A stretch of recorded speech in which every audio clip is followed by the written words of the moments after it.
Fala Benacias Augusto, primeiro, Cris, Leonardão, Me Hoffman. Fala Paula Boff, seja bem-vinda, Catarina. Lucão, Micael, Dr. Luiz, estão conversando bastante. Olá, Júlia. Beth Carol Marques, hoje quebrou um galho pra gente lá, obrigado. Hoje vai ser top, hein? Roger Bigode, seja bem-vindo. Leite de Valor. Vamos que vamos acelerar hoje. Aline, sextou com S de saúde uterina.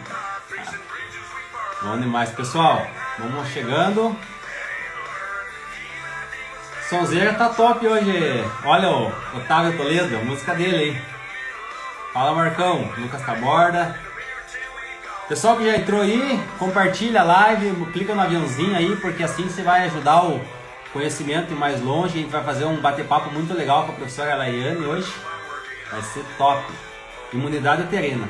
Daqui a pouco já engata aqui.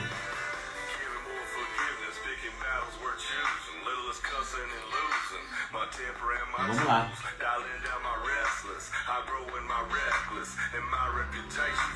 Sextona bruta, hein?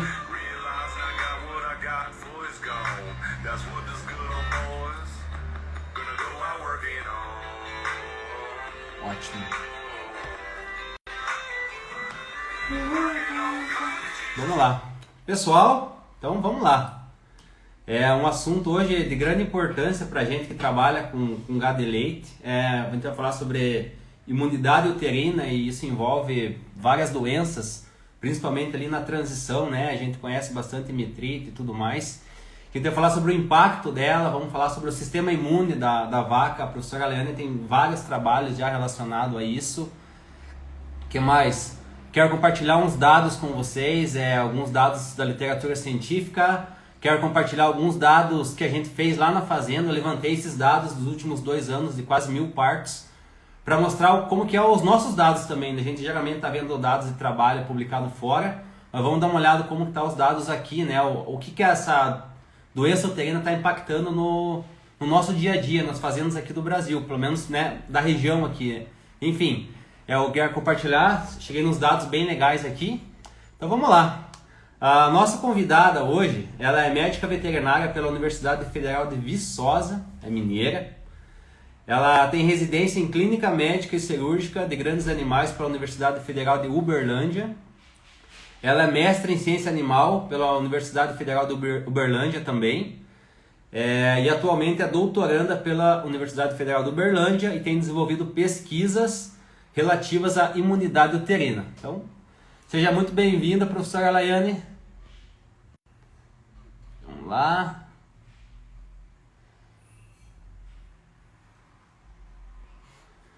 Tá nesse paranazão aqui. Vamos tomar um leitinho. Ricardão. Olá. Olá, professora, tudo bem? Tudo bom aí com vocês? Tudo Feliz ótimo, de graças estar a aqui. Deus. Ao vivo e a cores agora, né? Porque antes a gente só conversou por áudio, né?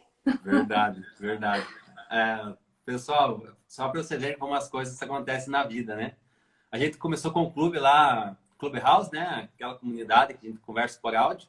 E a professora Laiane estava lá. E a gente começou a conversar depois. E, nossa, a gente estava falando sobre metrite, né? E a professora Laiane começou a compartilhar uns trabalhos, umas informações, para você ver como o mundo é pequeno, né? E as coisas acontecem porque tem que acontecer mesmo. Muito obrigado, professora. Foi muito bom conhecer vocês. Estou gostando muito desse compartilhamento que a gente está fazendo. Vale muito a pena para quem ainda não está lá, né? Está sendo muito bacana. E queria parabenizar vocês pela semana. Está sendo top. Tenho acompanhado aqui também. Ai, que bom. Às vezes a gente vai comentar algumas coisas aqui que possa repetir ou que ainda vai ser comentado, né? Mas aí você vai controlando aí. Não, fica tranquila. Como a gente fala de transição, fala pré-parto, período seco, tá tudo meio correlacionado, né? Não tem como trabalhar em loco. Então é isso aí. Fica bem à vontade. Eu fiz aquele levantamento que você me pediu. E aí, pode ir tocando aí. O pessoal fica bem à vontade de fazer perguntas. Vocês sabem, né? Que a casa aí é de vocês. Então vamos lá. Bora lá. Bom, a primeira coisa que eu queria dizer é que, infelizmente, a gente não tem muita solução ainda para os problemas uterinos, né? A gente está ainda descobrindo muita coisa. Então, tem muita coisa assim que a gente ainda não entende muito bem como que está acontecendo essa patologia, como que está tendo ali a patofisiologia do negócio, né? Como que está Sim. ocorrendo. Queria eu, tá que nem o pessoal da mastite aí, que já está um pouquinho mais avançado, cheio de técnicas empregadas na própria fazenda, né? Para a gente já seguir um caminho Sim. mais trilhado, assim. Mas, por enquanto, a gente está procurando entender vários processos, porque acaba que o trato reprodutivo ele é um pouco mais complexo devido às influências hormonais que a gente tem ali, né? Então, diferente de Perfeito. trato respiratório, digestório, que não tem essa variação, essa influência ali, ou hora tá estrógeno, ou hora tá progesterona, a gente tem uma sequência mais lógica dos fatos acontecendo, né? E já no trato Uhum. reprodutivo, isso é um pouquinho mais complexo de entender, porque o estrógeno e a progesterona, eles têm influência totalmente ali sobre a resposta de cada célula, principalmente em relação à imunidade.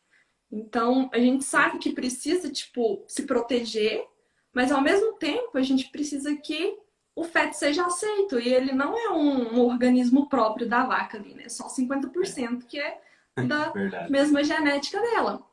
Então, se a gente tem que, ao mesmo tempo, proteger e ao mesmo tempo reconhecer algo que não é próprio, a gente tem que ter influência aí. E esses hormônios são quem define se vai ter ou se não vai ter a função imune de certa forma acontecendo. Então a gente sabe ali que, tipo, durante a gestação a gente tem a progesterona, né? Para poder isso Sim. acontecer. O feto tem que estar ali super protegido. Tem que haver o reconhecimento fetal, todas aquelas coisas, né? E a gente passa aí 9 meses repleto de progesterona, né? E Sim. depois a gente tem ali, lá no alto. E depois a gente tem ali no finalzinho da gestação, né? Já entrando ali no período de transição, um aumento de cortisol que vai fazer essa inversão. Opa, então agora já vai virar estrógeno. Então a gente Perfeito. tem uma mudança total de influência ali naquelas células que está há séculos, né? Sobre a influência da progesterona, inibindo tudo que está acontecendo ali para manter a gestação super legal. Então a gente sabe que a progesterona, até então, né? Todas as pesquisas que a gente já fez e tem se reafirmado isso, ela é imunossupressora. Uhum. Então, progesterona vai acabar, a imunidade tipo vai lá embaixo. E o estrógeno é o contrário, ele é favorável à ocorrência de resposta imune, de todas aquelas coisas que a gente já vai discutir. Legal. E feito isso, a gente precisa entender que a progesterona vai fechar tudo aquilo ali, então a gente não vai ter nada acontecendo e o estrógeno vai mudar. Só que por essa influência longa da progesterona ali há Uhum. muito tempo, isso vai ter uma dificuldade de acontecer. Não vai ser igual a gente tem ali durante o estro, um período curto de progesterona e outro período de estrógeno que protege totalmente. Ok? Certo. Até aí. Além Perfeito. disso, além dessa influência ali na resposta das células feitas pelos hormônios, os esteroides ovarianos, a gente tem que essa influência aí dos hormônios vão alterar também o metabolismo. Então, quando a gente fala ali de balanço Uhum. energético negativo, que já foi discutido, né, há alguns dias aí também, a gente tem que a ocorrência da influência ali desses hormônios por conta da. Como que eu posso dizer? É, por exemplo, na disponibilidade de glicose. Então, Uhum. o cortisol, a gente sabe que ele tem uns efeitos ali de fazer gliconeogênese, glicogenólise também. Então, isso vai afetar ainda mais todo esse balanço, tudo isso que está acontecendo aí. Então, tá vendo que é uma cascata, uma coisa interligada com a outra, não dá pra Uma vai gente separar puxando a nada. outra, né? Um vai levando ao outro. E, além disso, quando a gente fala de balanço energético negativo, a gente está pensando em disponibilidade de energia ali, né? Então, a gente Uhum. sabe todas aquelas situações que estão acontecendo, de baixo consumo, de feto crescendo, produção de colostro. Só que a gente não é só energia. Então a gente tem ali um balanço energético e um balanço proteico negativo, mineral negativo. Então entram aí as hipocalcemias também, né? Essa situação toda. E a gente sabe da importância do cálcio também, da disponibilidade dele para que tudo funcione, inclusive para o sistema imune. Então, o que a gente já sabe a respeito do cálcio em relação, só para a gente ir ligando aqui nessa fase dos hormônios da nossa conversa. O estrógeno, ele consegue disponibilizar, fazer com que o cálcio entre dentro da célula ali também, né? Para que aconteçam todas as funções. E dentre as células que têm importância isso, são as células do sistema imune. Então, mais uma vez aí, ligando tudo que está acontecendo, né? E a indisponibilidade de alguns minerais, alguns aminoácidos também, que a gente já tem conhecimento aí de que são bem importantes. Certo? A primeira fase que eu queria discutir é isso, né? Da influência aí dos hormônios, do porquê, para a gente começar a discutir, né? O porquê do que está acontecendo aí em relação ao sistema imune influenciado e a diferença dos outros sistemas, né? Em relação a isso. Muito bom. Até então, alguma consideração? Alguma dúvida aí, pessoal? Tô pegando a cascata aqui, fiz algumas anotações, show de bola. Pessoal, tranquilo aí? Tá indo bem. O pessoal tá indo bem aí. Show de bola. Belezinha, então. É bastante hormônio, né? Ai, é muita coisa, né? Pensa, se a gente tem essa dificuldade aí de estar entendendo, imagina, eu acho que o organismo é muito perfeito pra gente tentar investigar tanto, né? Assim, mas um dia a gente chega lá, se Deus quiser. Sim. Agora, em relação, vamos entrar aí, né, no desafio. Feito isso, então a gente tem toda essa questão fisiológica acontecendo. E agora a parte que a gente consegue ter aí alguma influência externa nossa, né? Que é a questão da contaminação. Então, durante o parto, assim, a gente tem uma baia limpa, maravilhosa para a vaca parir e tudo. Mas existem bactérias no ambiente, né? Existem bactérias que tá nas fezes, que tá na pele, que a microbiota ali da vagina já é diferente. Então, a gente tem ali toda uma possibilidade de contaminação. Só que, se fosse em outra situação, talvez essa contaminação, esse desafio que está acontecendo ali, a gente poderia não ocorrer a infecção, né? Que a gente tem que distinguir aí a presença do micro-organismo e a ocorrência de resposta a esse micro-organismo, certo? Perfeito.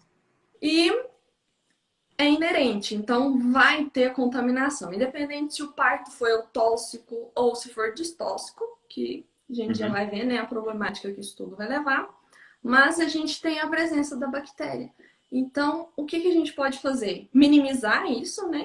Reduzir a chance de ter uma bactéria mais patogênica, com a virulência maior ali, para a ocorrência da infecção, e favorecer o sistema imune da vaca, né? Porque a gente sabe que vai ter bactéria. Então, aí se a gente for ver o que está acontecendo em relação às vacas que a gente tem hoje, né? Tipo, se for comparar aí com 50 anos atrás, que teria... não temos essa máquina produtora de leite que a gente tem hoje, né? Vamos Por falar isso que o assim. desafio era menor também. A incidência da doença era bem menor antigamente. Era menor. 50 anos atrás. Não tinha esse intensivismo, essa forma aí que a gente trabalha hoje, né? De muitos animais e animais altamente produtivos. Então, é uma situação bem diferente do que a gente tem hoje. E, inerente a isso, a gente tem esse desafio, né? Então, aumentam algumas doenças, alguma vulnerabilidade aí. É igual a gente comparar, tipo, com uma máquina super evoluída e ultra mega potente, é o que a gente tem com as nossas vacas hoje, né? Elas são... E acaba que o sistema imune ainda não foi preconizado para ter um melhoramento nisso, né? Ele não acompanhou todas as melhorias que a gente foi fazendo né? com o Focou animal. muito em alguns pontos, né? E acabou esquecendo de outros pontos. Que agora a gente vem correndo atrás, né? Sim, Com os é genomas e tudo mais. o foco de agora, né? Tentar entender isso daí e resolver esse problema que a gente tem hoje, né? Melhorar essa resiliência dela, né? Com certeza. Então, trazer um animal aí um pouco mais tolerante, né? Que suporte ali que as células, já entrando ali, né, na outra parte da nossa conversa, que as células, elas têm como se as células do útero a gente tivesse ali uma sensibilidade muito grande, porque ela precisa proteger, né? Um Sim. bercinho que vai suportar um feto daqui a pouco e precisa de muita proteção. Então, elas são altamente sensíveis a qualquer estímulo, qualquer aspecto de desafio que tiver. E nisso a gente precisa trabalhar um pouco para garantir que esses animais sejam um pouco mais resilientes, mais tolerantes e mais resistentes também, né? Sim. E E fazer, bem isso mesmo. Cuidar, trabalhar os animais e fazer a nossa parte, né? com Ambiência certeza. e tudo mais. E aí a gente tem a ocorrência, então, tipo, a vaca ali durante a vida, durante a lactação dela, né? Pensa só que, tipo, 70% dos problemas acontecem nos primeiros 30 dias. Então tá tudo É concentrado ali no altíssimo. período de transição. É um desafio muito, muito grande para o animal, né? E para a É gente muita, também. muita, é muita, é muita, muita doença, muito desafio, né? Eu sempre comento lá com o pessoal. Passou bem a transição, agora vai embora. Aí, mas deu uma patinadinha no período de transição, pode saber que essa vaca vai te dar dor de cabeça.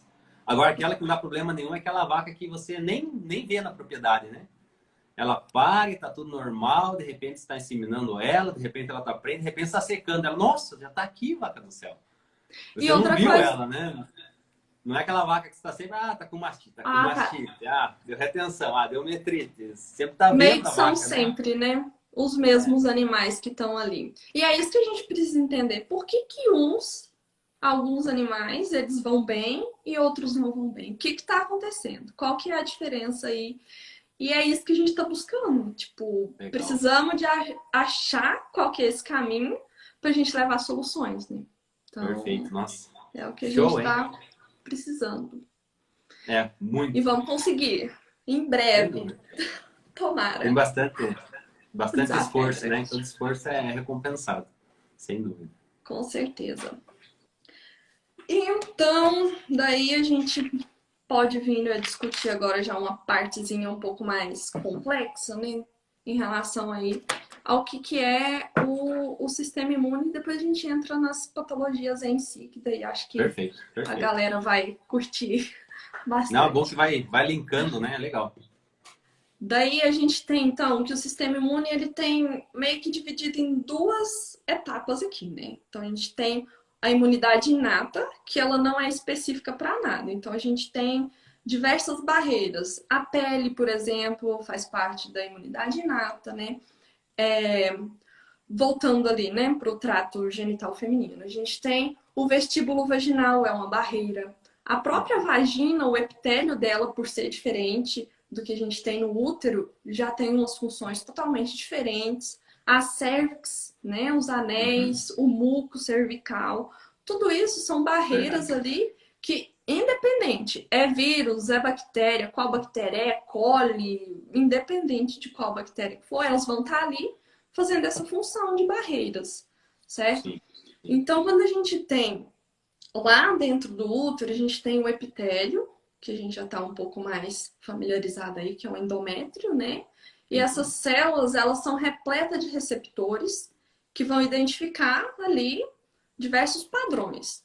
É uma E. coli? Ok, então a chavinha vai ligar lá, abrir a porta e vai começar uma série de reações e de comunicação entre as células para elas conseguirem fazer essa barreira aí e atividade do sistema imune, certo? perfeito. Feito isso, a gente tem diversas outras células. Vamos ter aí os polimorfonucleares, que eu também creio que as pessoas já estejam um pouco mais familiarizadas, né? Que o pessoal esteja aí mais atento a isso. E eles também possuem, né, essa capacidade de identificar ali e de se ligar a outras células que estão ali responsivas a isso que está acontecendo. E aí a gente tem diversas reações, liberação de citocinas, que é o meio de comunicação aí entre as células, né? Inflamatórios. E elas vão se ligando e começam a fazer uma atividade generalizada ali para a gente conseguir comprar, né? Elas conseguirem conter essa infecção, ok? Então, isso vai ativar o sistema imune geral. Algumas patologias a gente vai ver que vai ter alguma doença sistêmica, né, acontecendo. E a gente tem feito isso, né? Nós temos aí a imunidade adquirida. Então, quando a gente pensa na imunidade adquirida, a gente já pensa, ops, vacina, alguma coisa ali que já vai lembrar. Então, são as células de memória, principalmente. É isso que a gente tem que pôr para lembrar. E, infelizmente, a gente ainda não tem muita opção para controle das doenças uterinas relativas a vacinas, né? Sim. Então, pensando ali mais nas células de memória e também nos anticorpos, então as imunoglobulinas principalmente, né? Não vou focar muito nisso, não é a minha linha de pesquisa e por enquanto a gente está tentando entender como que faz nessa barreira aí da imunidade inata, tá? Então, pensando nisso, eu ia falar um pouquinho mais de inflamação, mas eu vi que tem uma live só de inflamação, né? Então... domingo tem uma live só de inflamação. Topíssima de inflamação. Mas aí a gente tem... Legal demais. Vou fazer um spoiler. Spoilers contando aqui o que vai acontecer.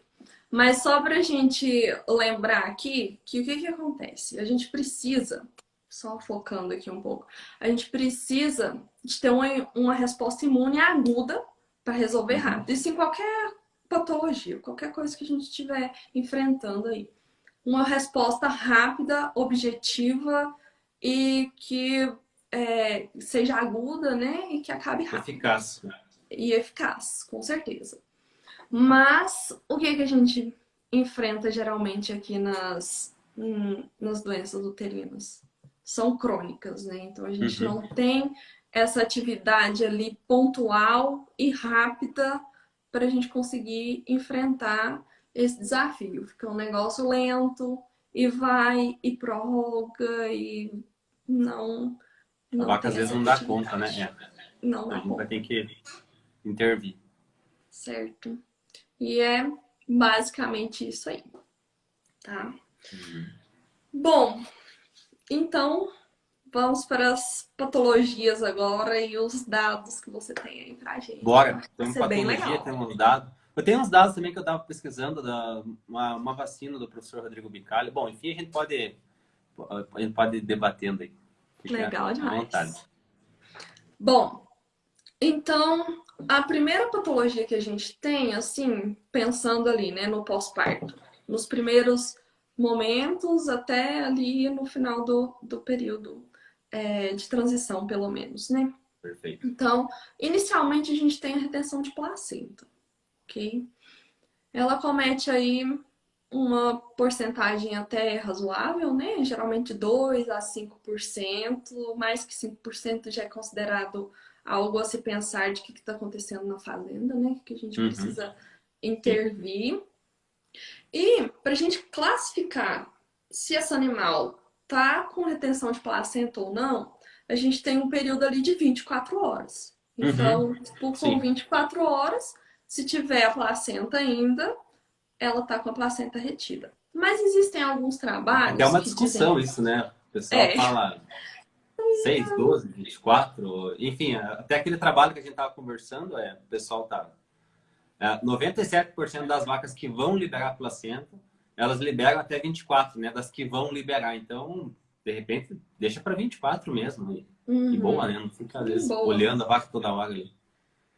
Justamente, causando mais estresse, pensando ali que futuramente ela vai ter mais problemas ainda, né?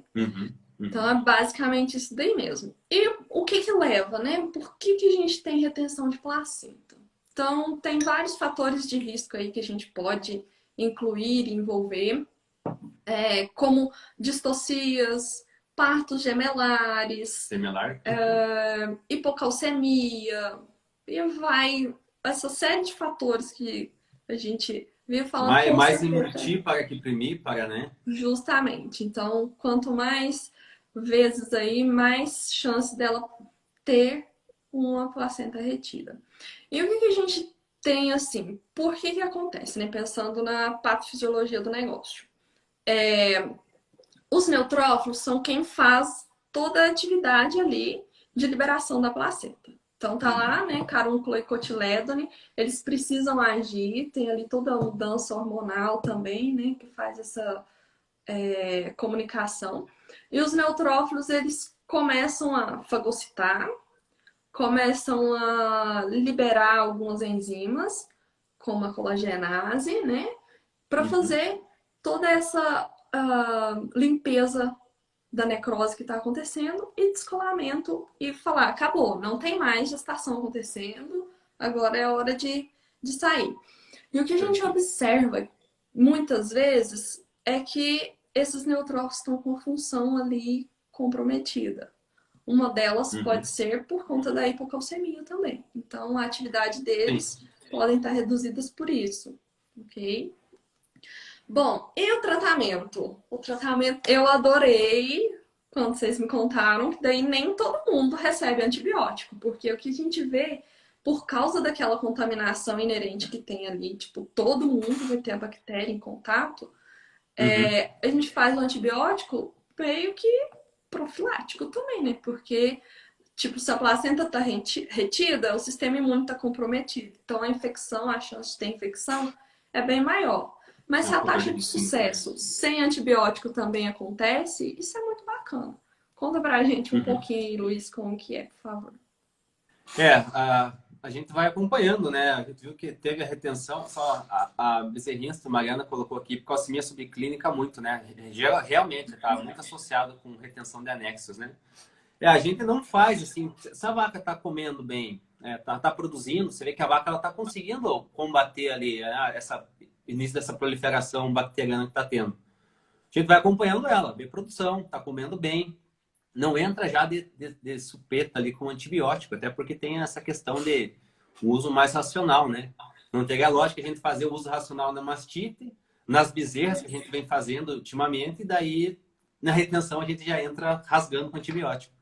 Então a gente vem acompanhando, opa, no quinto, sexto dia a vaca começou a diminuir a produção, tá com a atividade mais baixa, comendo menos, opa, vamos dar uma palpada nessa vaca. Aí ela tá com uma metrite, né? Como a professora colocou, é um fator de risco, né? Retenção é um fator de risco para metrite. Aí sim a gente vai tratar a metrite, mas não entra assim de supetão, né? Também não puxa a placenta, porque senão a gente vai lacerar, enfim, vai causar danos lá no útero, né? A única coisa que a gente faz, a gente corta um pedaço dela, porque às vezes fica Aham. pegando na glândula ali, aí o pessoal da ordenha já fica se esquivando da placenta, daí já não ordenha bem. A gente corta mais por questão de higiene, né? Lava ali e vai acompanhando. Mas Mas tem um tamanho preconizado, eu não me lembro o tamanho que para deixar por conta de contaminação ascendente. Então, se você deixar ela muito comprida ali, por isso. arrastando, tipo pegando jarrete, já fica assim uma chance de contaminação muito maior. Então, todo É, esse cuidado ali com limpeza de períneo já auxilia também, é. com certeza. A Carol fez uma pergunta aqui, depois a gente pode responder todas as perguntas.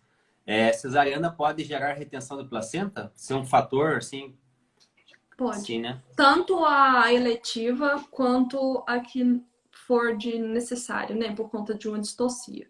Porque daí a gente já sabe que o eixo ali de comunicação entre a inversão hormonal já está complicada. Se teve uma distocia, eu já estou tendo uma série de fatores de reações acontecendo ali dentro do útero, né? Então, a presença do bezerro, as lesões, os traumas, tudo que está acontecendo. E se ela for eletiva, daí a gente já vai estar intervindo antes do momento certo, né? Tipo, geralmente a gente faz indução com corticoides, Uhum. então já. É. Complica mais ainda. Responder mais uma aqui antes de passar para frente, do Lucas. PG ou citocina podem ser utilizados como suporte para a liberação da placenta. Existe eficácia. Eu vou contar uma situação que teve, a professora pode contar aí. A gente fez um trabalho um tempo atrás na fazenda em que todas as vacas que pariam, tipo há uns 5 anos atrás, fazia citocina nas par e nas ímpar não fazia. Enfim, trabalho de campo, né? Acho que a fazenda tem tipo um laboratório, assim. O que aconteceu? Aquele grupo que ganhava ocitocina teve maior incidência de retenção de placenta do que o grupo que não ganhou. Por quê? Porque aquele estresse, a gente não tinha eficácia a ocitocina, a gente ficava cutucando a vaca lá no pós-parto. Ela queria comer só, queria ficar deitada, porque ela estava com uma dor, né? O canal ali do parto. E a gente ficava lá fazendo ocitocina. Então, essa é uma experiência minha, não vejo eficiência. A prostaglandina, muito mais em questão de atonia uterina, que são raros os casos de retenção por atonia, né? Acho que muito mais relacionado a uma cesariana. Eu vi alguns trabalhos que têm uma certa eficiência, mas são poucos os casos que é relacionado à atonia, né? Acho que se a gente pensar aí na atonia também, tem o cálcio envolvido, né? Então, às vezes é mais problema ali do cálcio do que na própria presença do hormônio. Uhum, Eu perfeito. também não tenho experiência boa assim com os hormônios e também não indico por conta dos receptores, de todas essas ações aí que que você comentou. Então também Uhum, não perfeito. tenho experiência Bom, dá boa. para nós tocar para frente, pessoal. Daqui a pouco a gente já volta respondendo todas aqui. Inclusive a do pai da Elisa. Laiane, você não é Xuxa, mas manda um beijo para minha mãe. Olha, ó, o Ricardão lá da Colorado, mineiro, fazer PG e citocina é bom para quem vende. Com certeza. Como diz o Ah, Maurício, enriquece a urina. pelo menos vai ser ou não, né? Às vezes vai dificultar ali o metabolismo juntar essas É, coisas. E daí a gente verdade. ainda vai colocar mais hormônio para ser metabolizado. Tem essa questão. Bem Mas, isso. É, mas bora. cada um Então, tem a sua conduta, né? Vamos lá. é, retenção de placenta, ok. Fizemos aí, né? Depois a gente volta respondendo as Diagnóstico, perguntas. Show de bola. super tranquilo. Bom, metrite. Em consequência, ali, né? Se a gente for seguir o fluxo do pós-parto, em consequência, a retenção de placenta, a gente pode ter uma metrite. Então, já estamos contando aí um fator de risco para metrite, a retenção de placenta, incluindo aqui todos os outros que a gente comentou, né? Distocia, partos gemelares, Uhum. cetose, todas essas alterações aí podem favorecer a ocorrência de metrite. Tá? E o que é a metrite? A metrite a gente classifica ela em alguns graus, né? Então a gente tem ali Uhum. grau 1 e grau 2, que são mais localizados, né? Tipo, no útero, então aumento de volume uterino, presença de secreção purulenta, muito fétida.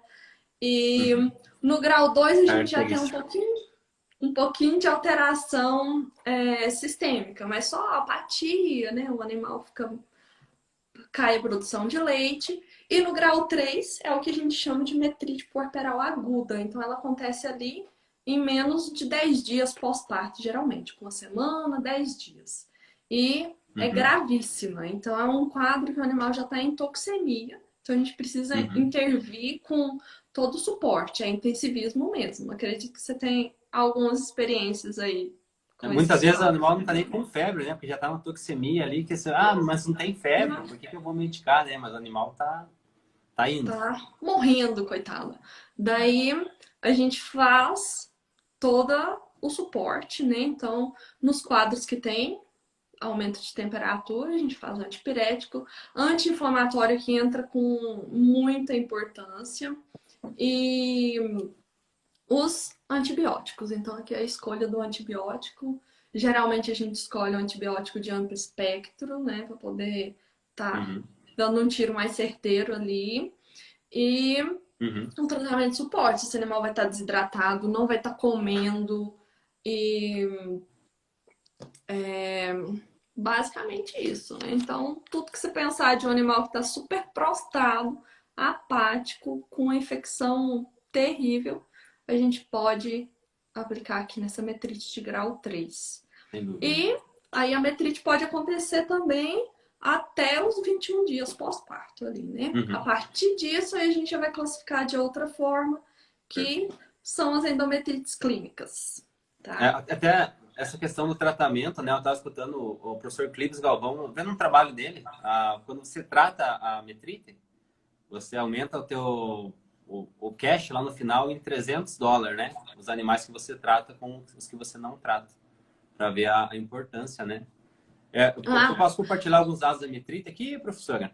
claro, por favor. Eu fiz um levantamento lá na fazenda, então, pessoal, de 973 partos, né? Dei uma olhada como tá a incidência e tudo mais.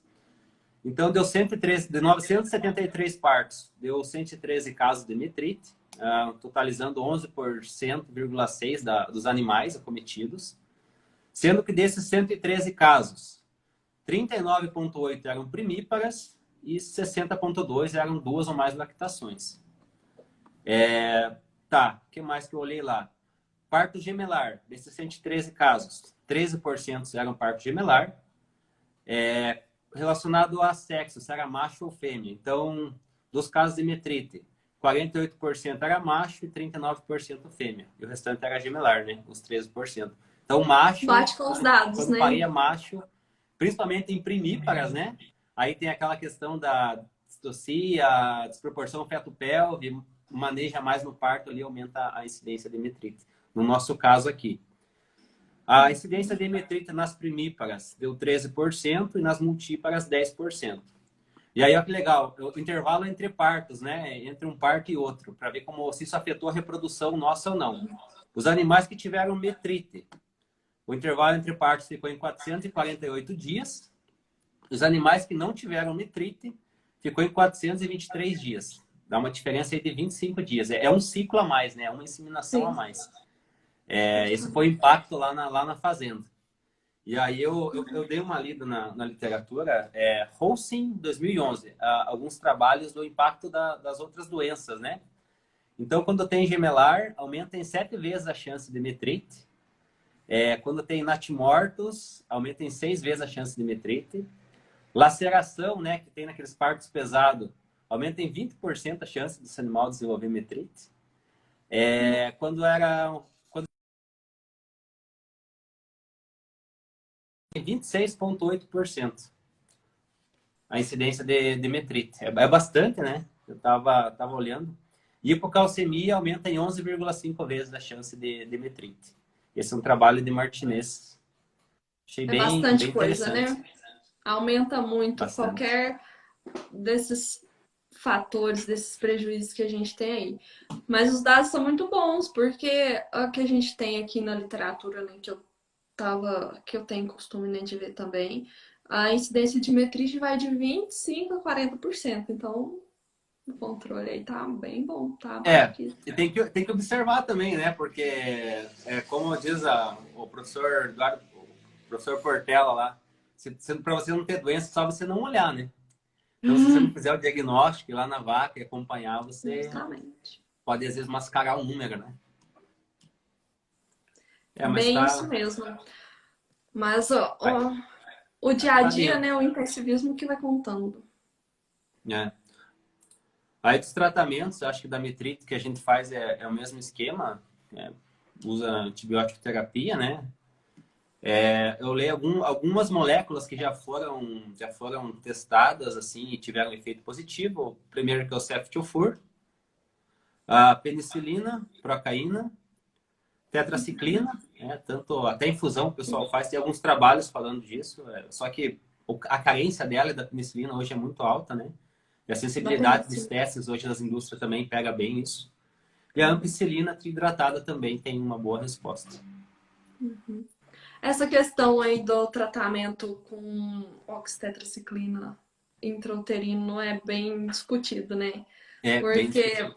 essa questão que a gente comentou de ter tipo uma resposta inflamatória aguda e eficaz, e a gente não tem isso, acaba que a terramicina, a oxitetraciclina, ela, o veículo dela é muito, muito forte, muito agressivo. Uhum. Então acaba causando ali uma reação inflamatória um pouco mais agudizada E daí talvez seja isso, não o próprio antibiótico, mas o É muito agressivo, né?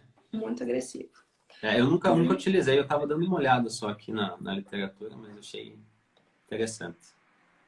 Sim. Bom, e outra questão que eu estava me esquecendo de comentar, os quadros de Piometra, né? Da gente ter ali uma metrite com a presença de um corpo lúteo persistente nessa situação. Então a gente precisa investigar, verificar a presença, né?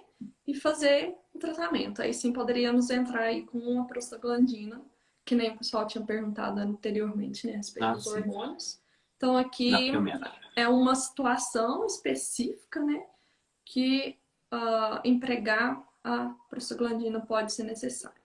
Daí a gente tem uma discussão, voltando lá na imunidade, né? Que muitos falam que a prostaglandina, ela favorece o sistema imune.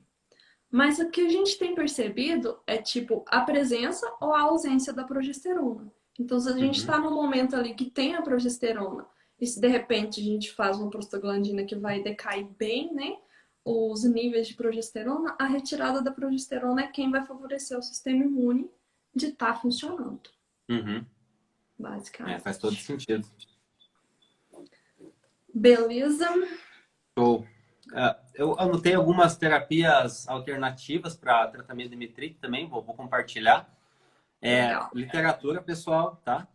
Depois eu posso compartilhar nos grupos lá alguns trabalhos, tá? A professora compartilhou alguns comigo também. O primeiro foi um teste com micropartículas de quitosano, que eu acho que é um macerado de crustáceos, né? Camarão, lagosta e tudo mais. É um trabalho do DATS e nesse trabalho não deu efeito positivo, não deu um resultado positivo.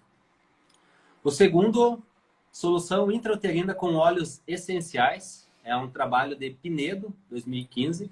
Nesse trabalho dele, o resultado foi positivo para a redução da metrite clínica, né, comparado com o grupo controle.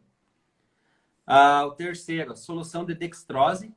Acho que tem um pessoal até que faz, eu estava conversando esses dias. Tem trabalhos falando que dá um resultado positivo e outros falando que não dá diferença. Intrauterina também. A solução de ozônio, até a Júlia me compartilhou. Tem uns trabalhos bem positivos, sim. Tem um trabalho também que deu uma diferença muito grande, aí eles acham que pode dar até um erro, né?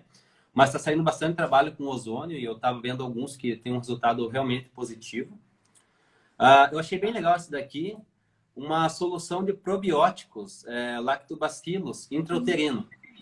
É um trabalho recente, de 2018, de genes e dengue. Reduziu a incidência de metrite de 38% para 15%. É tudo experimental, né, pessoal? Aí tem a questão das vacinas, que o professor Rodrigo Bicalho, acho que está desenvolvendo, acho que até nos Estados Unidos deve estar rodando, eu acredito. Uma redução também de 27,6 para 11,1, uma redução bem significativa. Aí tem o Pegbovigrastim, que saiu aí no mercado como ele aumentar a atividade de leucócitos. Uma empresa lançou, né? E realmente ele aumenta a atividade de leucócitos, mas isso não se traduziu na redução de doenças, tanto que esse produto até foi removido do mercado lá dos Estados Unidos. E aí, por último, também do professor Rodrigo Bicalho lá, a interleucina 8 recombinante, que até a professora comentou no início da nossa live aí, né? Ela é uma citocina pró-inflamatória, né? Que faz quimiotaxia. E aí, acho que é uma infusão que faz com essa interleucina e aumenta a atividade de neutrófilos ali no útero. E está tendo resultado positivo. Tem que dar uma olhada também. Eu posso compartilhar depois os artigos lá. Só para falar outras terapias, né? Porque só fala antibiótico inflamatório. Vamos falar umas coisas que acho que é a tendência, né?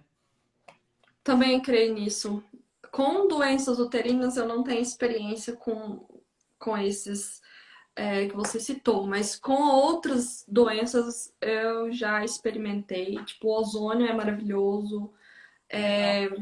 Essa questão dos lactobacilos, eles fizeram um experimento ali tentando fazer infusão vaginal e depois falaram de fazer, né, a intrauterina. Então, os resultados no local são bastante positivos, né? Bem legal. Interessante, né? Eu, quando eu li, falei, nossa, que legal fazer probiótico intrauterino. Claro, é uma flora específica e tudo mais, né? Mas é muito, muito interessante. Muito legal. E em relação aí às citocinas, em humanos tem um uso muito frequente aí de algumas citocinas. Uhum. Principalmente nas doenças inflamatórias crônicas, que é a situação que a gente enfrenta também, né? Sim. Então, essa opção é bastante legal e a gente tem que pensar nisso, né? Nesses métodos alternativos para a gente seguir com o nossa ambição de redução do uso de antimicrobianos. É, E se for sem dúvida. pensar, tipo, em favorecer o sistema imune, em vez de combater o micro-organismo ali, tudo bem que tem uns mais virulentos que outros, né? Mas se a gente pensar mais nas armas de combate do que no inimigo, talvez a gente consiga aí Uhum. enfrentar um pouco melhor isso e É, reduzir o uso de antimicrobianos ainda por cima. e entender Bastante todo esse interessante. mecanismo, né, que você está estudando, né, professor? Quais são as Entendi. características ali dos animais?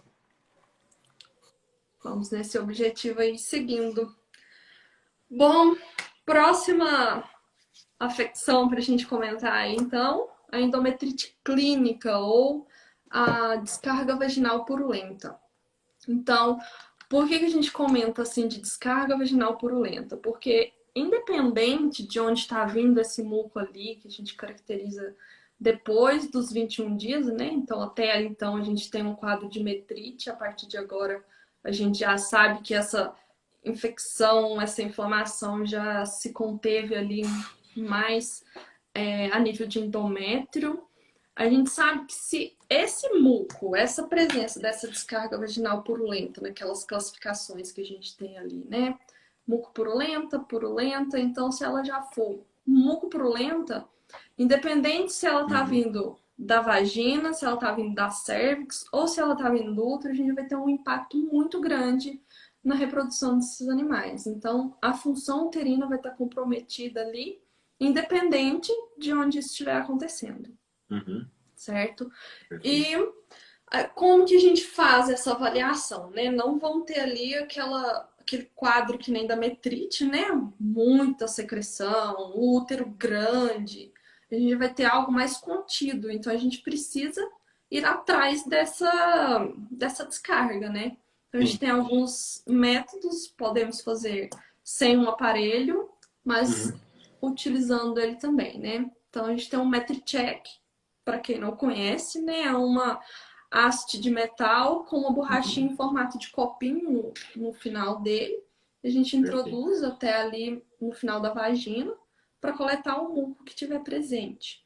A gente pode fazer isso também com a mão enluvada, tudo higienizado, né? Com o maior cuidado possível, para a gente não estar levando mais problema para onde já está tendo algum É, problema. isso é uma boa observação. Só que o uso da mão enluvada, que a gente chama, né, os produtores, as pessoas ficavam assim, tipo, meio cismado, né, com vendo aquilo. Então, basicamente, esse aparelho, né, o MetriCheck veio para facilitar, né, porque é um negócio bem dinâmico assim para a gente trabalhar Fácil e a gente trabalhar. consegue fazer a avaliação bem feita ali também. Uhum. E basicamente assim, só que para a gente ter ali é necessário, né? É interessante também, apesar de a gente ter comentado aí a respeito de independente de onde está vindo a secreção, a gente tem problema. Mas para diagnosticar como endometrite clínica mesmo, a gente precisa saber se essa secreção está dentro do útero. Então a gente precisa fazer a ultrassonografia, o método diagnóstico padrão ouro para a gente Uhum. diagnosticar a endometrite clínica, né? Uhum. E A gente faz uns 40 dias primeiro para fazer a avaliação ali, sabe? o que vocês 35, 40 preconizam de dias. É, 35, aham. antes não. Basicamente isso daí mesmo. E aí sim a gente pode preconizar um tratamento local, né? Então pode ter ali, tá acontecendo, tem alguma bactéria, alguma coisa. Porque a gente sabe quando tem pus, tem essa reação inflamatória acontecendo, é que ainda tem alguma coisa para se resolver, Uhum. né? Então Sim, o tratamento local aqui pode ser eficaz. E aí a gente tem isso. poucas bases no mercado, né, com indicação para administração intrauterina ainda. É, poucas bases. A gente usa muito. muito não, mas quando tem, né, cefapelina benzatínica, é o que resolve lá pra gente. É o que eu tenho visto também, Uhum. basicamente só ela. É. Legal, né? E diagnóstico, ultrassom ali, dá até para usar o MetriCheck, mas como você está fazendo uma avaliação ali, você já está com ultrassom, você já consegue Faz, fazer, né? É já prático. diagnostica de uma vez. Com É. certeza. Bom, e para finalizar, então, algo que já é mais tardio, que já é vaca problema na propriedade, né? As repetideiras, vai 3 ciclos e nada de emprenhar. Então, a endometrite subclínica, que aí a gente não vê nada. Uhum. Então, não tem sintomatologia clínica nenhuma, não vai ter secreção, não vai ter aumento do útero, nada disso vai estar acontecendo. A gente basicamente vai ter aí só conseguir fazer o diagnóstico, né, por meio da citologia uterina. Então, Uhum. endometrial, né? Então, a gente vai ter a avaliação ali dos polimorfonucleares, que a gente sabe que são quem vai estar ali ainda respondendo, né, fazendo essa inflamação acontecer. Então, por meio aí da citobrush, a gente consegue fazer essa avaliação, essa citologia, coisa simples, faz ali, Uhum. né, com a haste semelhante àquela que a gente insemina, anexa a escovinha e faz o esfregar sem lâmina, cora, conta as células e avalia a quantidade de polimorfonucleares que a gente tem, né? A porcentagem. Daí tem Eu nunca também, fiz lá. né? Não, eu Interessante. vou mandar uma foto depois de como que é que funciona. Mas aí a Legal. gente consegue, podia ter planejado de mostrar aqui também. A gente consegue fazer, né, essa avaliação e identificar a quantidade ali, e aí a literatura já varia um pouco, né? Tem alguns que falam 10% das células Uhum. contadas, né? Aí a gente conta linfócitos, células de descamação epitelial e os Uhum. polimorfonucleares. Mas a gente alcança, tipo, 10%, já algumas literaturas já falam de 5%. Então a gente tem aí uma variação, mas acredito que se a gente pegar a margem dos 10%, a gente já vai conseguir estar fazendo uma intervenção já mais Perfeito. certeira também. Uhum. Essas aquelas vacas que dificilmente as fazendas fazem esse diagnóstico da subclínica, né? Às vezes acaba até descartando a vaca lá no final da lactação. Justamente. Tem Vira bastante vaca de serviço. descarte, né? É, justamente. Deixa eu ver se eu esqueci alguma coisa de comentar aqui. Ah, e do tratamento, né? Então, Sim. feito aí o diagnóstico, às vezes assim, não é muito resultado, tipo, certeiro, mas a gente tem que. Essas vacas acabam, se a gente protocolar e fizer ali toda. Voltar o estrógeno, né? Fazer com que Uhum. o estrógeno tenha uma boa ação, a gente vai conseguir otimizar essa resposta imune e ela se Uhum. resolver. Então, às vezes, o protocolo pode fazer algum efeito. É, Protocolo a de. coloração tipo panótico? O Vete, o Isso, Will perguntou aqui. Ah, legal. panótico rápido, Uhum. justamente. O pessoal comentou aqui de Lugol nas endometrite. Diz que vai muito bem o Andy Christian e Não tenho experiência. cadê? Bom, mais alguém comentou aqui. O Vete Passini. Legal, interessante. Obrigado por compartilhar, hein? Eu nunca utilizei, mas vou dar uma pesquisada. Também não. Daí Nem tratamento para ouvi endometrite falar. subclínica, professora? Bom, seria isso, tipo, tentar fazer com que o próprio animal responda, a gente Uhum, otimize essa resposta imune. Uma das uhum, formas seria fazer aí um protocolo hormonal nela para a gente ter um aumento do estrógeno. Um protocolo de uhum. inseminação artificial mesmo. Tá. Faz fixação com citrato ou não precisa? Na coloração da Isso, lâmina? isso. Não, o panótico ele tem os 3 frasquinhos, né? O primeiro deles é o fixador. Daí a gente fixa, né? Faz a coloração e Só ele mesmo, eu não tenho experiência com outro assim, não. Ah, legal. Tranquilo. Então não é difícil fazer, não. Não. Vamos para as perguntas? Tem Vamos. bastante aqui. Se o pessoal quiser mandar aí, fique à vontade. Ah, antes de responder a pergunta, o pessoal está perguntando bastante no direct lá hoje sobre o valor do curso, né? O Menon até fez uma brincadeira ontem, que 2.000 ia sobrar troco, e realmente vai, que o valor do curso é 897. Então vai Vai sobrar sobrar R$ 1.000 em muito 3 troco. troco? Que Eu vou dar isso, para fazer um gente? churrasco, vai dar para Com divulgar esse certeza. churrasco. Assim que a pandemia passar, né? Você juntar a turma. Dá para juntar todo mundo do grupo aqui com o troco, como o Menon comentou. Então Então, já estão sabendo aí, pessoal. Aí dia 15, na parte da manhã, quem fizer a inscrição lá, vai ganhar um bônus que a gente não pode falar ainda, mas vai ser bem legal. Garanto que vocês vão gostar bastante. vai valer a pena, gente. Se inscrevam lá. A Sem programação tá dúvida. top. E estamos caprichando lá. Vamos lá. A utilização de CP aumenta ocorrências de cisto. Grace Pizeta. Será que no tratamento da endometrite? Metrite? Não. Responde aí pra gente, Grace. Uso de quê que ela falou? Esse cipionato de estradiol? Ah, tá. Eu não vou saber dizer se aumenta. Você teria alguma experiência, Luiz? Não, a gente não. Nas endometrite a gente faz uma prostaglandina com cipionato e depois a infusão, Isso. recomendação e vai bem, sabe? Mas Uhum. também, se não precisar usar, não usa. Varia muito de veterinário para veterinário, sabe?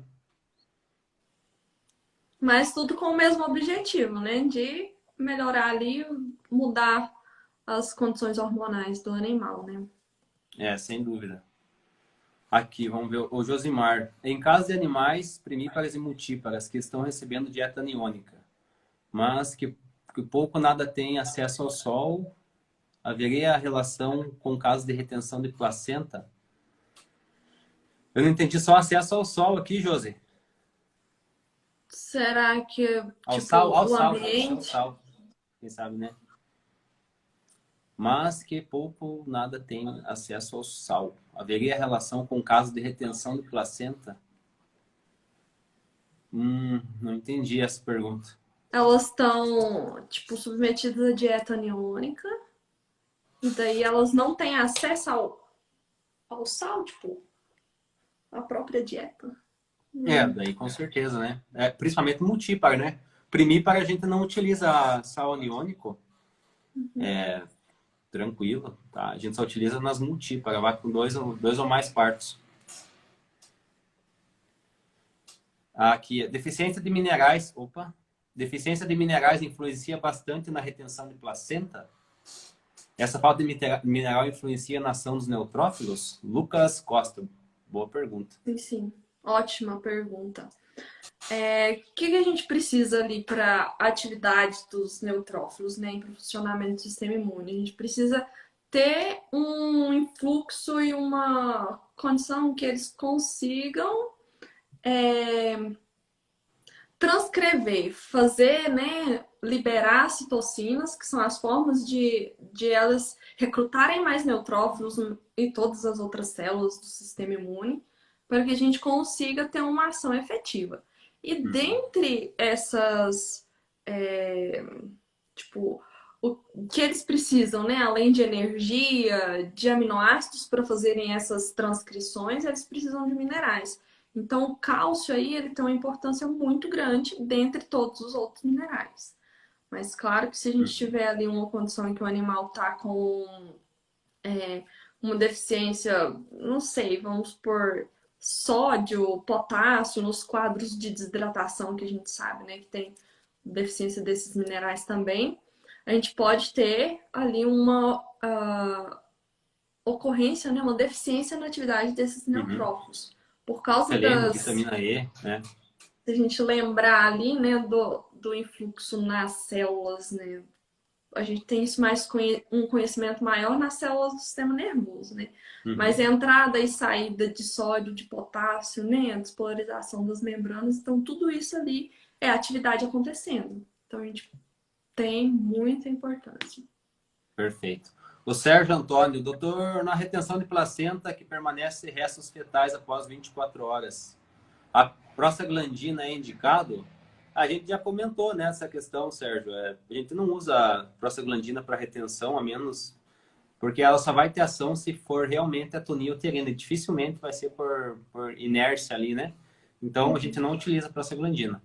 O Túlio comentou algum preventivo além da dieta aniônica, eu acho que era para retenção de placenta, acho que manejo, né? Ambiência. Ambiência. Tudo que reduz estresse. Então, se a gente for pensar para todas, né? Para retenção, para metrite, para todas essas.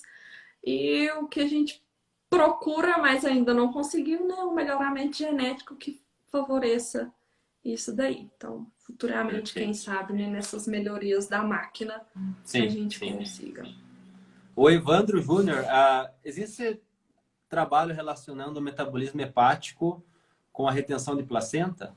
Adicionando algo como um protetor hepático pré-parto, avaliando a retenção?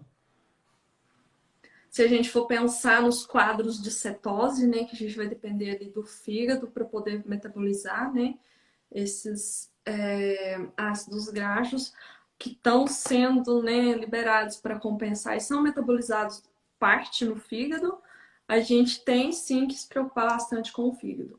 Uhum, Então, tem se comentado, né, eu não li muito a respeito, mas o uso de aminoácidos, uhum. como colina, que Metionina, são, colina. são protetores hepáticos e favoreceriam isso daí. Então, é um caso a se pensar de adição desses aminoácidos na dieta.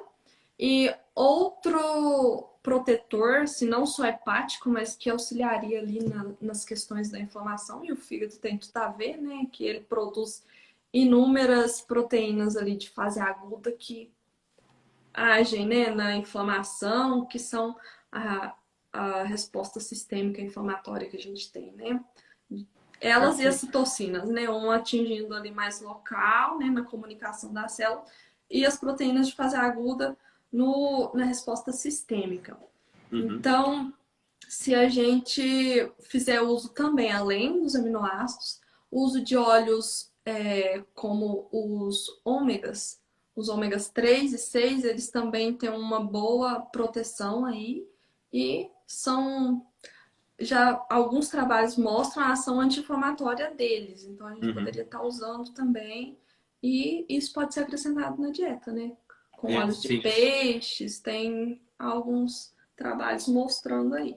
Até o Guilherme Leão, a live que a gente fez com ele, tá gravado lá, dá uma olhada, Evandro. Ele comentou bastante sobre o uso de metionina, colina e outros aditivos, assim, pensando nessa questão da saúde hepática, né? É muito Uma importante. pergunta do Adrien Cardoso. Então, a diferença da metrite para a endometrite é o tempo. Basicamente, se a gente for pensar ali, o tempo vai fazer com que a metrite a gente tenha um acometimento das três camadas do útero, né? Então a gente tem perimétrio, miométrio e endométrio. No caso da endometrite, a gente vai ter o acometimento só do endométrio. E isso com a evolução uterina que o animal vai enfrentando ali, né, ao longo do período de transição, né, ao final dos dias pós-parto, ela vai se contendo. Então, não que necessariamente, tipo, um animal que tenha metrite ali vai ter endometrite, mas a maioria das vezes sim. Então, que ela não se resolve. Então, a diferença se dá aí pelo tempo, a gente classifica sim pelo tempo, mas a gente tem que entender que a metrite é esse acometimento do útero como um todo e a endometrite só ali no endométrio, ok? Uhum, perfeito. Mas se dá É, pelo tempo. geralmente, os primeiros 21 dias, né? Para metrite. O professor Isso. Marcelo, um abraço, professor, esteve conosco aí.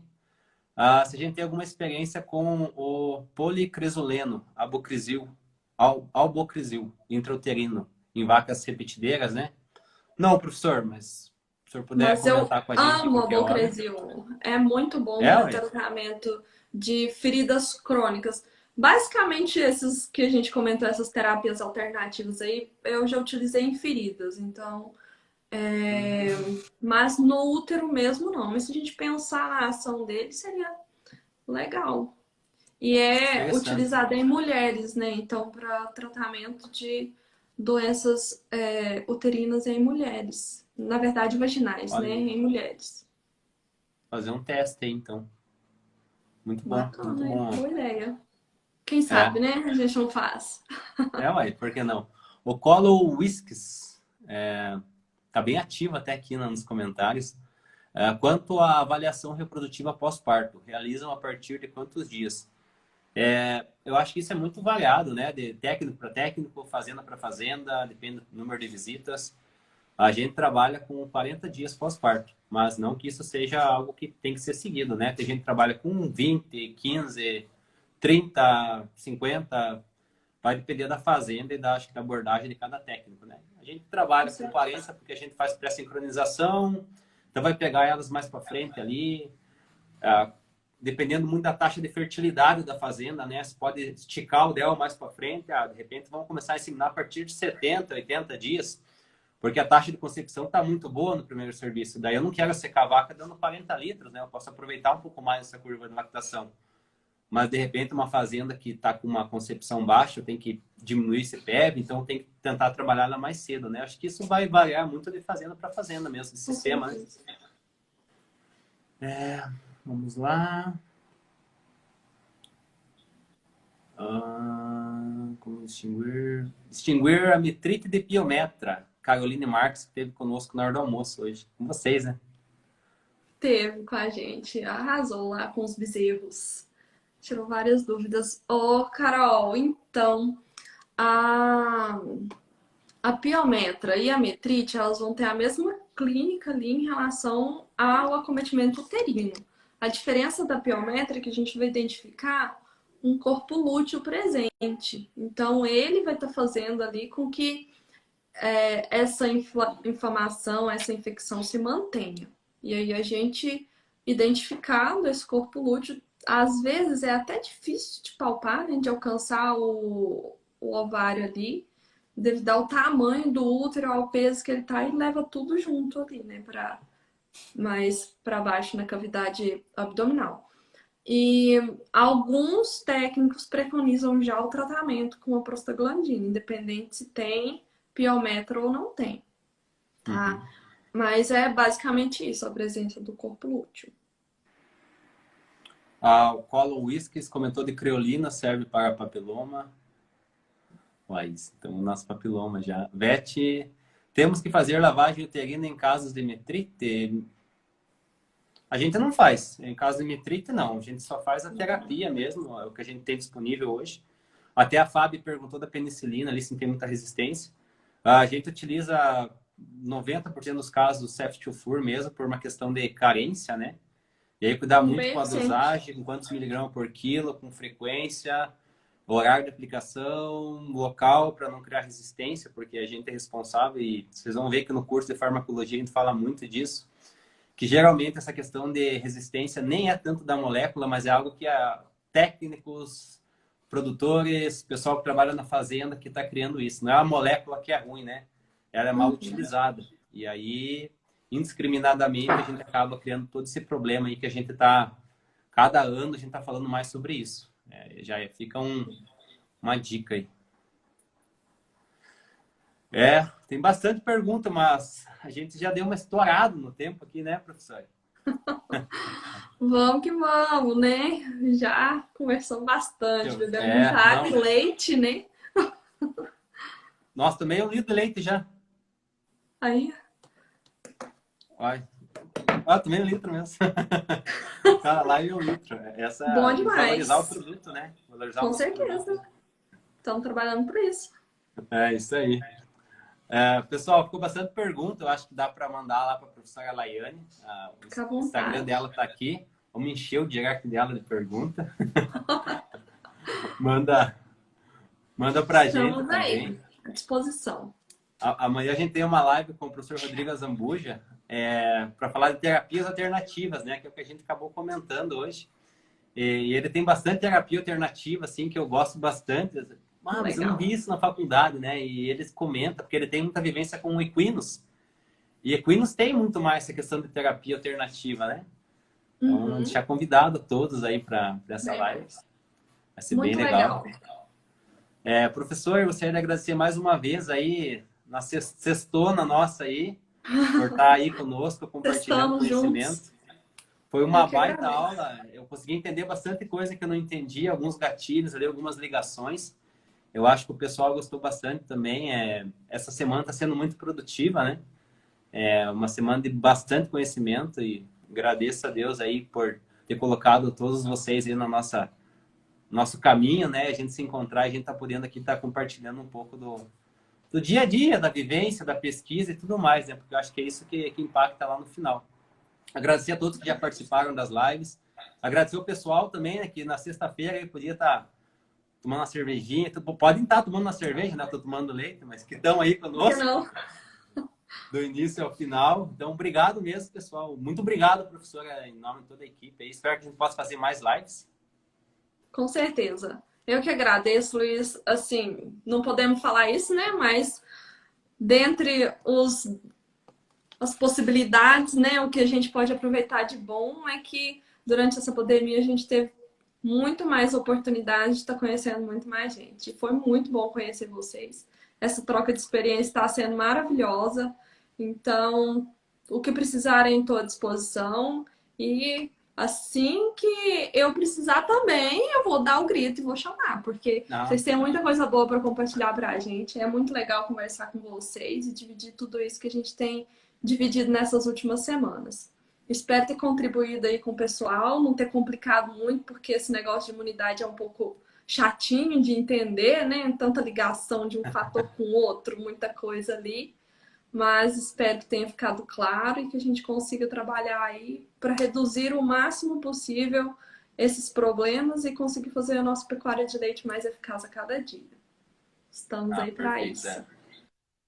É bem isso mesmo, mas quando tem um professor explicando de uma forma mais clara, começa a virar aquelas chaves, né, na cabeça. Opa, agora eu entendo muito mais fácil, de repente. Obrigado, facilitou muito. Digo por mim, assim, Que bom. facilitou bastante. Fico feliz. Obrigadão mesmo. Precisando da gente, a gente tá sempre aí. Pessoal, Muito obrigado por obrigada. ficarem na live aí, ó. Tô vendo o Serjão, o Hugo, Leite de Valor, a Gabi. Sextou com muito conhecimento. Sextou com S de sistema imune, sistema uterino, imunidade Bom uterina, isso demais. aí. Bom demais, então. Pessoal, dá um print lá, marca a professora, marca Caltrain. Vamos compartilhar esse conhecimento. Essa live ela vai ficar salva lá no nosso Telegram, tá? O link tá lá na nossa página. E aí, quem quiser saber mais sobre o curso, também tem um link lá. Sai daqui, vai direto lá, corre lá. Eu garanto que vocês vão gostar bastante. A gente fez com muito carinho. Amanhã tem a live com o professor Rodrigo Zambuja. Sexta tem com a professora Jaque sobre anti-inflamatório. Sexta, eu tô bem louco. Domingo. Domingo! A cabeça, essa semana tá meio puxado. Domingo tem com a professora Jaque sobre anti-inflamatórios e inflamação. E aí a gente tem mais uma live com o Josimar no dia 16 para falar sobre o impacto da utilização indiscriminada dos antimicrobianos. Bacana. Muito legal. Valeu aí, Colo Whisky. E é isso aí. Tchau, professora. Tchau, Bom final de tchau. semana. Obrigado mais Para uma vez. vocês também. Com Deus. Vocês também fiquem com Deus. E qualquer coisa a gente tá aí, tá? Vamos conversando. Tchau, Tchau, tchau. tchau. Não esqueça de correr no link lá e dá um print. Tchau, tchau.